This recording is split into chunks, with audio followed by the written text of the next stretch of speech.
Hey guys, I hope you're having a great week so far. Today we'll be venturing the pit together. I believe you're in for a treat. Some of the drops I'll be showing you are simply amazing. Quick note, I was initially planning to run this 800 times, but as the video progresses I'll explain why I changed my mind and decided to double the runs. In this video, I'll be running with a Frozen Orb Fireball hybrid. It's on Hill, Clear 1, on Wine.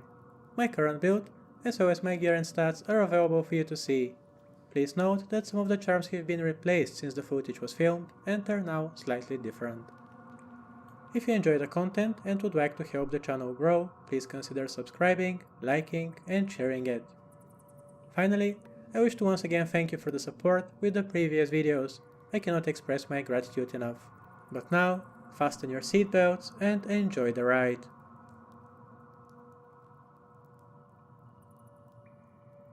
The first decent item drops on run 23, it's Geet's unique Grand Charm, and sadly it doesn't roll very nice.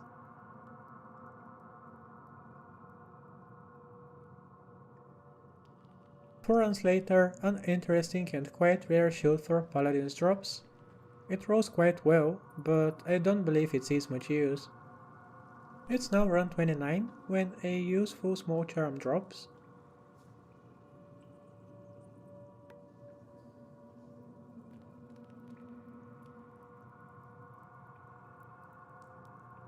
It gives 4 to all resistances and 1 to 6 lightning damage.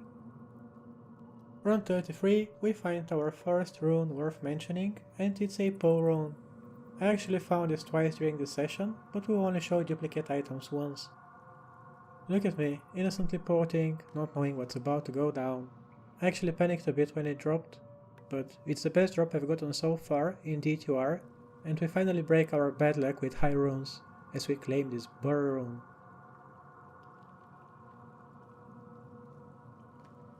One run later, we get a great base for the Breath of the Dying rune ward. It's an ethereal berserker axe that also gives 12 enhanced damage. I was quite happy to get this. This is the exact same run, and I swear I knew what it was before identifying it. It doesn't roll with great resistances, but I don't even care. Finally, I get a Mara.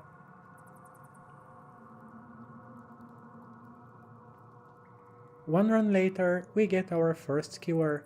It's a combat one for barbarians, followed by another skewer in run 51, found on our way to the pit. This time, it's a more useful one that gives 1 to assassin traps. This is the reason why I decided to push myself harder and run this 200 times instead of 100 as a punishment, as I forgot to record this perfect Bulkatos drop. Run 78, I get an Eldritch Orb. It's so disappointing. It rolled perfect fire and lightning damage, but only 1 to sorcerer skills. Compared to the previous drops, this looks kinda underwhelming, but I kinda like it. It's the Black Hades Chaos Armor, drops in run 89. In run 93, a rare axe drops. We get the Executioner's Justice. It's a nice find that doesn't drop very often. Run 101, a unique Demon Hide Sash drops. It's the String of Ears, a solid belt to use while leveling. Run 106, a unique Thresher drops. I'm still looking for an Ethereal Reaper style. No luck this time either.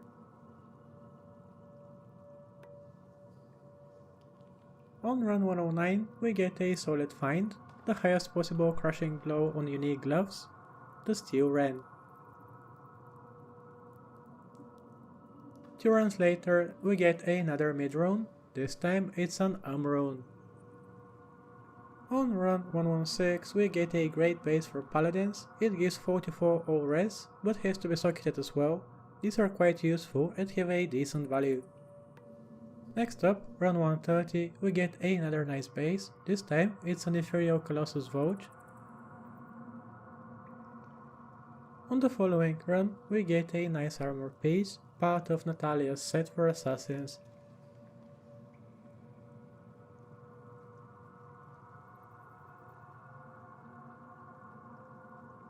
Another 2 runs later, we get a Wizard Spike Bow Knife. This item dropped twice during this session. Run 138, on our way to the pit we get yet another skewer, once again a useful one. This time it's wound to poison and bone skills for necromancers. On the next run we got our second high rune. I cannot believe how generous the pit has been so far. This time it's an Om rune.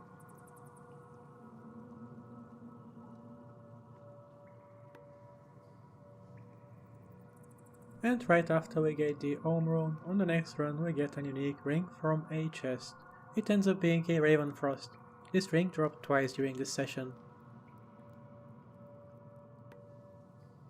Run 147 we get a nice set belt. It's part of the Trangu set for necromancers.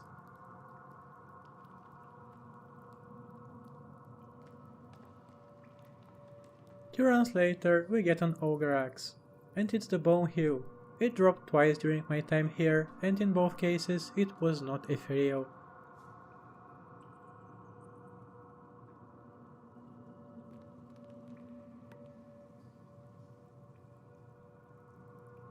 On run 150 we get Sandstorm Tracks. The stats rolled quite nice, 1 of perfect each.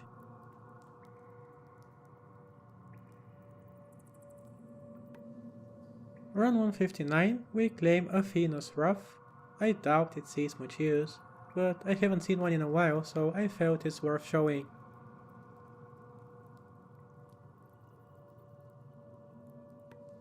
Few runs later we get Alder's Armor, part of the set for druids. It rolls with nice lightning resistances.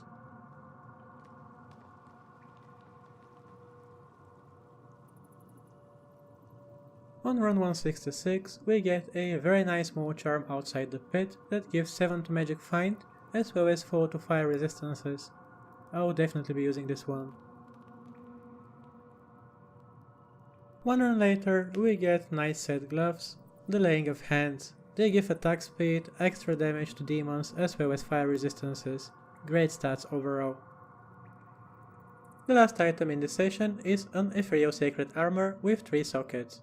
You can use it on your mercenary with the Treachery rune word. If he doesn't have enough strength, an Andario's Visage helps a lot. This is it for today guys. I can't really complain. This time I got so many great items I can barely believe it. Tell me in the comment section which item you like the most and what do you think about the drops I got this time. Also, if you do not want me to cover bases, please do let me know.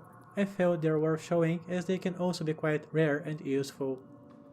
The next video will be a crafting one. I managed to gather enough material to craft 100 caster amulets. I'm also level 93 at the moment, so we can get the best possible amulets in the game. Thanks for sticking until the end. Stay tuned, I'll be back in a heartbeat.